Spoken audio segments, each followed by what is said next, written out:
she will play it because she's a crazy reviewer gamer. Hopefully this song is shorter for you guys because she thinks the last one was too long, but she still is a crazy cat lady, you gamer.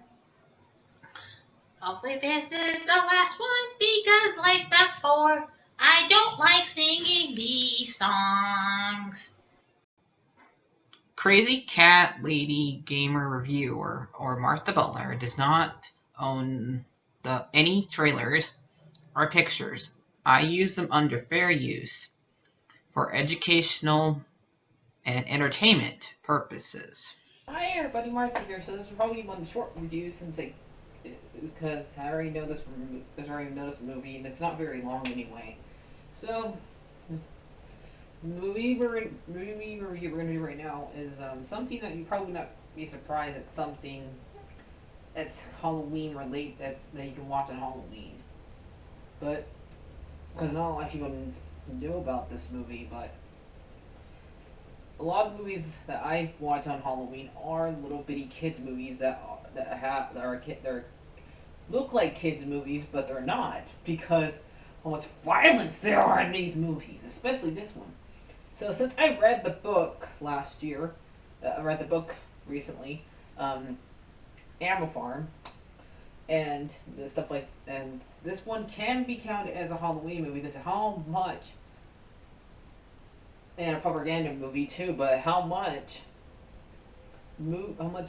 death is in this movie and how much brainwashing is going on in this movie. It's kind of scary, and how much this is what you see a bunch of talking animals, and the only ones that really talk, and the only ones in the movie that talk are the pigs. Okay, in the book, it's different. All the animals talk, but in the movie, only ones that talk are the pigs. To represent that the pigs are just as bad as the humans, probably. So this is about a farm of animals who are fed up with their owner, Mr. Jones or Joe, Farmer Jones, and they kick him. They find him and kick him out, and he represents. This is supposed to be Russia. This farm is supposed to represent Russia, and Mr. Jones represents Nicholas Nicholas the Second, the Tsar. That's what he represents. And we also got a couple other characters. I'm not sure who all the other stuff that represents who, but I know a couple of things that represent stuff. So after they got rid of him and getting kicked out to where he's drinking and start living at the bar basically, and he the other animals have to start making up their own rules where they're in charge, but the pigs already have decided that they're in charge because in this world the pigs are the smartest ones in the bunch. So the other animals like the donkey, the horse, and the other animals like Benjamin and and those like these horse like donk like and they try to teach them how to read. Like one of them does Snowball. He tries to teach them how to read, try to educate them, and he represents a Lefty. I think that's the guy's name. Um, so I'm just gonna stop saying who represents who because I don't want. But I know which one. I know who Leopold represents, Nat Stalin. So and yep. So they eventually Snowball gets run out too, and they don't know he sends the puppies that Napoleon grabs the puppies outside the house and trains them to where they listen to him only, and they chase out Snowball because Snowball was he Napoleon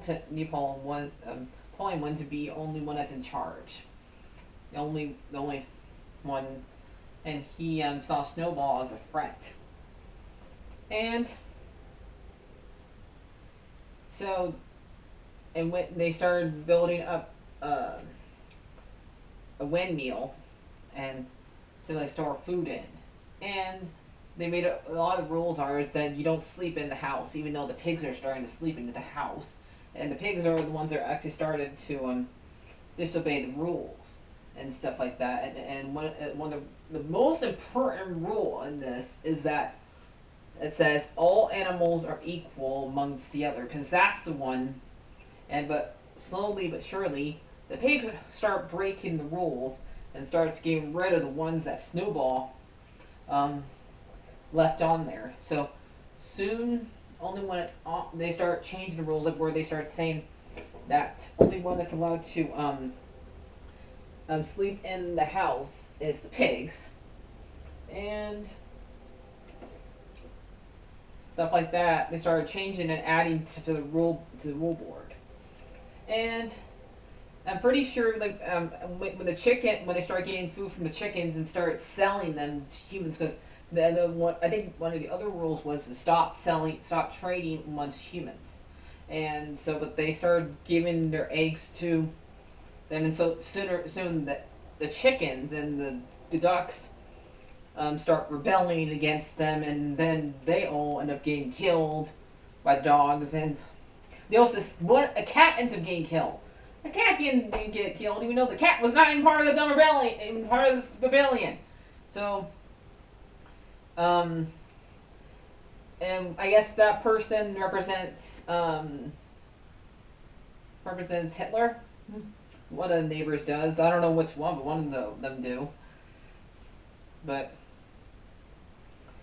so eventually, they end up changing. Eventually, they end up like change the last rule. Like all the rules get taken down, but there's one rule that the last rule changes, and it changes to where the pigs are when no animals are equal one as the other.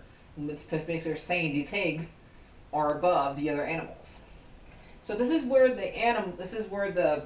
also they had to when the horse breaks his leg, they send him off to the glue factory, and they in the book they believe him. They believe that he was sending off to a new home, but Benjamin but in the movie they know that that he has sent out to the glue factory. They don't like in the book. They believe this. They're being brainwashed slowly in the book, but in the movie, the brainwash is not as there as much as it is in the book.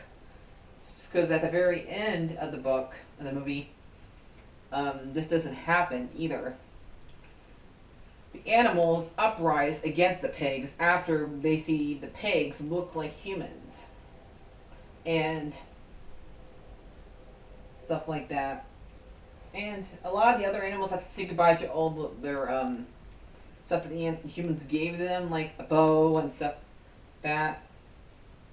And they in the book they try to get a lot of the animals to come over to their side, but I just like the fact only thing I like about the movie that is that the fact that other animals win, but we don't know if Benjamin comes in or a dictator in that book in the movie, because that's where it ends. It ends right there.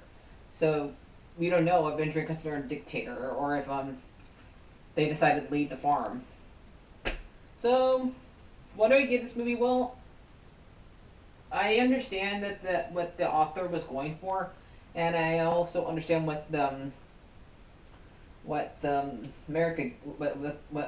British, because the British is the one that made this movie with the help from SSI, or something like that, and I like that they're using animals to explain history to kids. or to people. And so I like this idea, and it's okay for sometimes for them to not go 100% off the book. Because it's perfectly okay. Especially in this occasion, because especially when the books have ended, such a bummer. I mean, I know what happens in history, but because Stalin ends up winning that part, and he even helps us in World War II beat, because he even joins our side in World War II. Because after we beat him, and after we beat the Italians and stuff like that, but still. So I give this movie a 9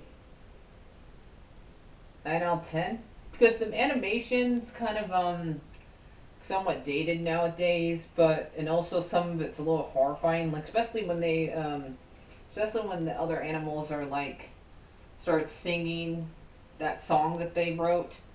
All you hear is their animal sounds, and when they're burying the old pig that's in charge, um, the one who just dies, and tells them to do this, not to live their lives being ruled by humans, who plants the seeds for this to happen. So, what actually Sully thinks about this, since he is one of those animals, because he lived his life he grew up on a farm. Sully! Hey, kitty, kitty, kitty, wake up! Wait! What do you think of Animal Farm? I don't like it. Okay, they killed a cat. I know they did. Can you leave me alone now? I'm sleeping. I give it. I don't like it. That's my answer. No, no score. Bye. Nighty night. Like, share, subscribe, guys. And Martha, don't do any more reviews where animals are the example for history. Nope, gonna do it. Continue doing it. Nuts. Bye bye.